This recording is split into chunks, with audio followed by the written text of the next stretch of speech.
Good morning, everyone. Welcome back once again. Today I'm going to address two emails that were sent to me.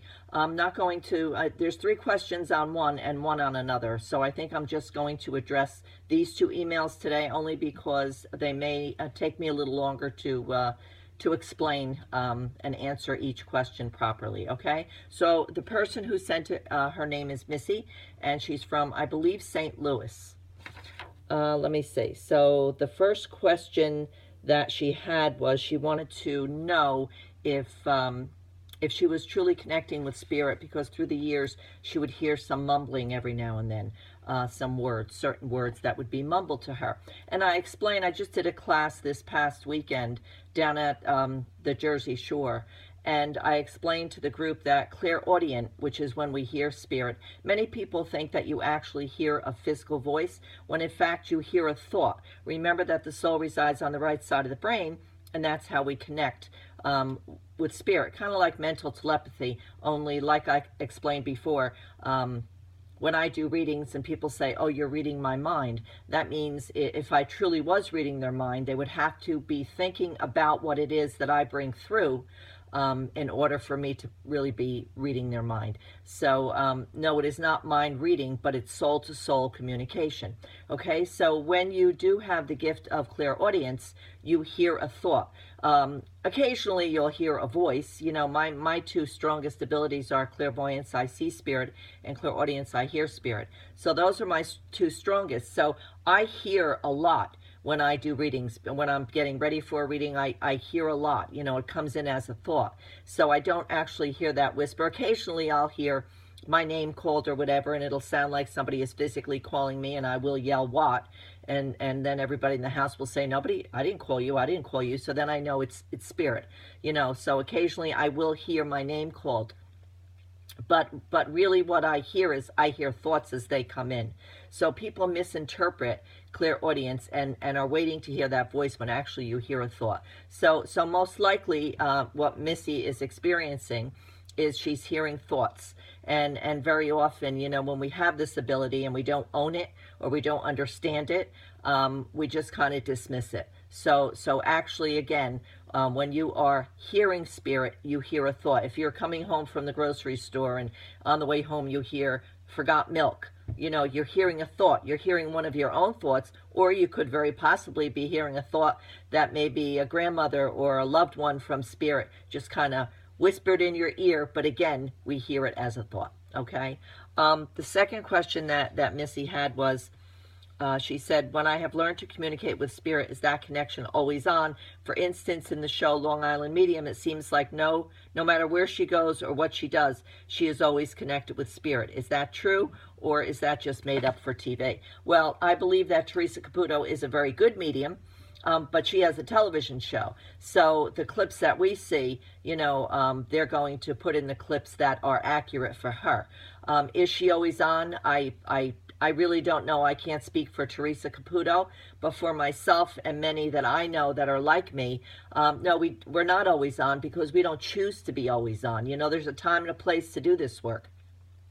And my time is, and spirit knows this, that when, you know, I begin to meditate, pray and meditate, and I'm getting ready for a reading, that's the time that spirit will step in for me. But again, I've studied this for many years, and so I have a pretty good relationship with spirit as far as they understand that I am not open, so to speak, until it's time to do a reading. Now, that's not to say that at different times throughout my life, if I'm someplace and somebody steps in next to me in the physical sense, or I'm waiting online someplace and somebody steps behind me or in front of me or passes by me who is in deep grief, that doesn't mean that I won't feel or see a spirit energy connected with them. But they're few and far in between because I have trained myself and educated myself and worked with spirit, like I said, so that there is a time and a place for me, and they understand that. So each medium works in their own way. I really don't like to speak on behalf of Teresa Caputo or others like her because I don't know what her practices are as far as preparing for readings, but for myself and many like me, we always like to be properly prepared through prayer, meditation, whatever it is that we need to get to that sacred space. Okay, so I hope that answers that question for you. And then the third thing that Missy asked was, or mentioned, that she had a friend when he was in the living in the physical sense. He's passed on, but when he was alive, and they would have talks together, she would often wind up crying because he knew how to bring out the emotions in her, which was a good thing. And he would tell her that crying is good, it's a healing. And she wants to know now, since he's passed, why sometimes does she all of a sudden, for no reason, begin to cry. And you know, the way I would answer that is, and I've said this many times to people who are grieving, sometimes, you know, when we lose a loved one, we could be, you know, going about our day, and all of a sudden it's like a wave comes over us, and we instantly remember, you know, in that moment, oh my God, he's gone or she's gone.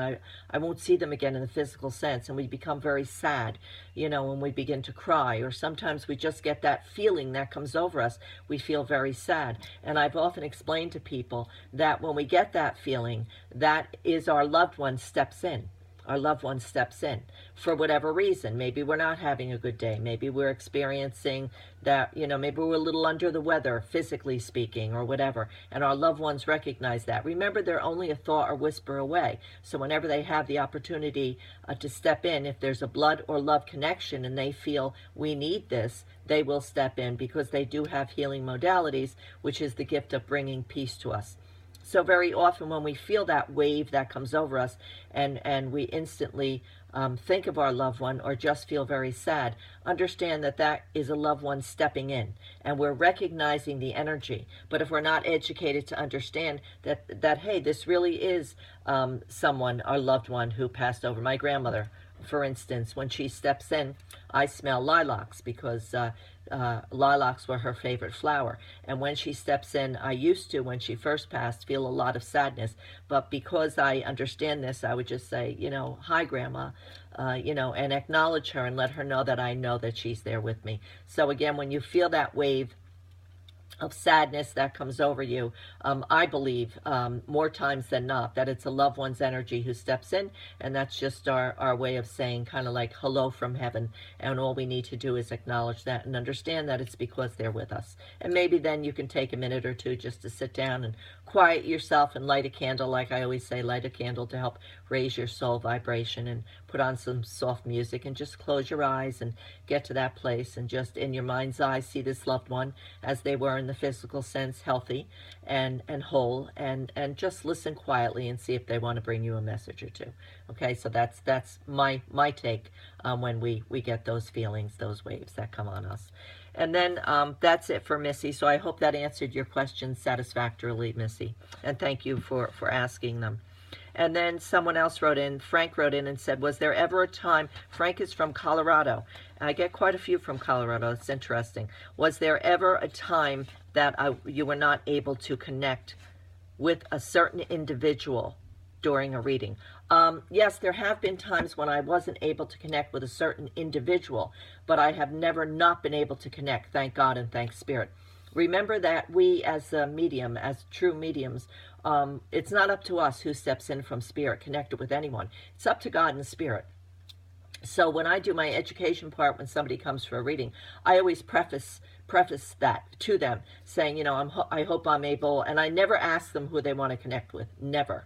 I always just say, you know, give my introduction and tell them that it's not up to me who steps in. So, you know, I'm just going to tell you who presents themselves today and go from there. And that doesn't mean that they won't step in. I also do psychometry, where if they bring a picture of a loved one or an article that maybe was given to them by their loved one, it would hold their energy. And sometimes I'm able to hold that and specifically tap into the energy of the person that they really want to connect with.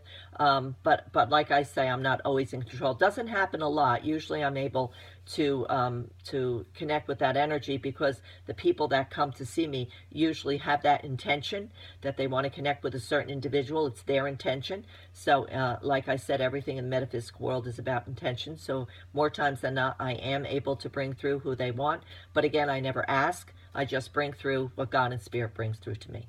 Okay, so again, I hope that answered your question satisfactorily, Frank, and I thank you for that. So I think that's it for today. I'm trying very hard to organize these questions and maybe put them together a little more, so I'll be able to do, you know, 3, 4, 5 questions. But if the questions will require me to answer in a little and take a little more time in answering the question. That's why I'm not doing too many. And of course, other people write in just with topics they want to hear, so I'm trying to cover everything. So eventually, I will get to everything. I haven't, disposed of any emails. They're all here piling up, so hopefully in time I'll be able to get to each one of you. So again, I encourage you to continue to write in. I love reading your emails. Thank you for all the compliments I'm getting.